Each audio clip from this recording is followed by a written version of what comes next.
Hello everybody! I first wanted to say that this series, Engines of VIA, is not copying, but is taking inspiration from Amtrak Guy 365. He is doing a series called Engines of Amtrak, where he touches on all of the older engines of Amtrak, excluding their F units. But in this series, Engines of VIA, we will take a look at VIA's F units such as the FPA4, the FP9U, and the E8. Along with looking at the F units of VIA, I will also do videos on the engines such as the F40, the LRC, the turbo trains, and if people would like, I will also do VIA's RS-10s, and there are very few switchers that they still have on their roster. Now getting into the actual topic at hand, today we'll be looking at VIA Rail's FPA-4s.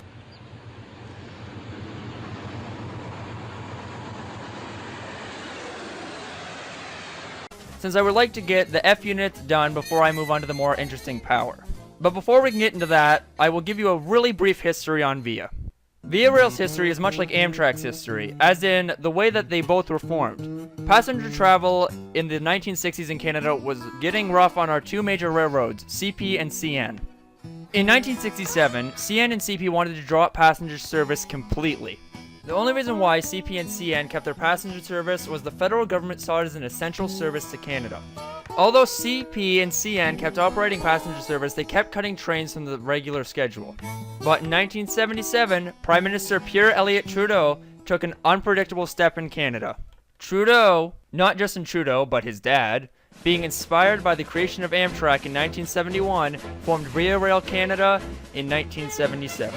With the creation of VIA Rail, that meant that passenger service would be able to receive government funding. Although VIA Rail was formed in 1977, the paint scheme was not officially applied to the engines until 1978.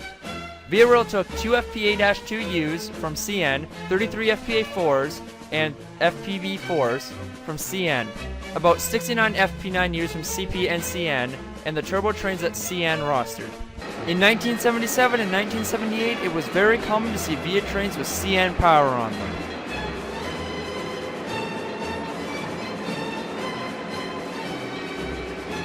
Since the original plan was for VIA to operate under CN, but they ended up splitting up in 1979, leaving VIA as a government corporation. Much like Amtrak at the time, it was very common to see CN and CP power paired up together to make up a consist. VIA Rail took the lightweight coaches, which were ordered for CN in 1954. Now, on to the actual topic of today's video, the VIA FPA-4. CN ordered 152 Montreal Locomotive Works / Elco FPA-4s from 1950 to 1959. CN used the FPA-4s on their passenger and their freight service. The FPA-4 had an Elco 251 V-12 4-stroke diesel engine.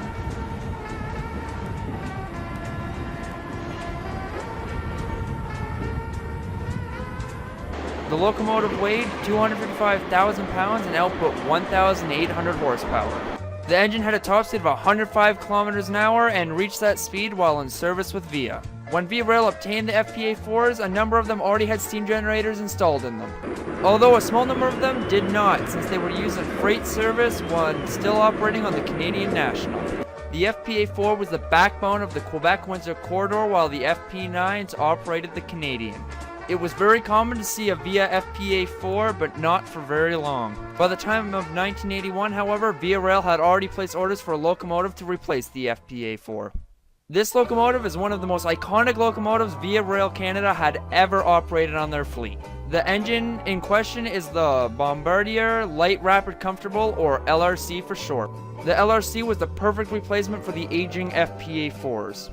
The LRC, with their Elco 16-251F prime mover capable of 153 kilometers an hour, was the perfect high-speed replacement not only for the aging FPA-4, but the also increasingly dangerous turbo train.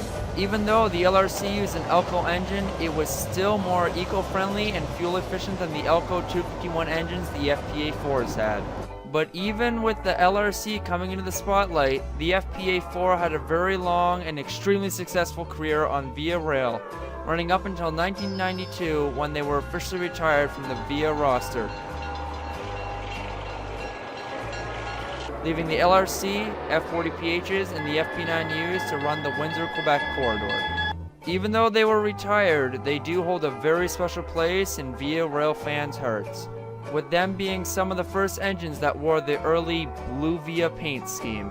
However, the legacy of the Via FPA4 has died and been forgotten, with no FPA4s remaining in Via livery. The only engine that carries on the CN FPA4 legacy is CN 6789. The Canadian National 6789 is one of the very few FPA4s left in existence. Although CN 6789 is no longer in her Via livery, she still at one point pulled passenger trains for the CN and for Via Rail under the number Via 6789. The ghostly echo of the haunting Elco 251 Prime Mover will never be forgotten, along with its smoke shows. The FPA4 will always be a Canadian legend when it comes to railroad.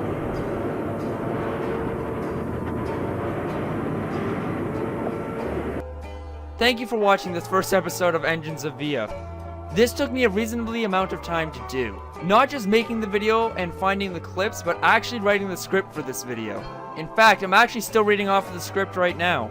I hope that you guys do enjoy this series. It seemed like the preview did very well, so I have high hopes for this series. Leave a comment down below on what I should do next.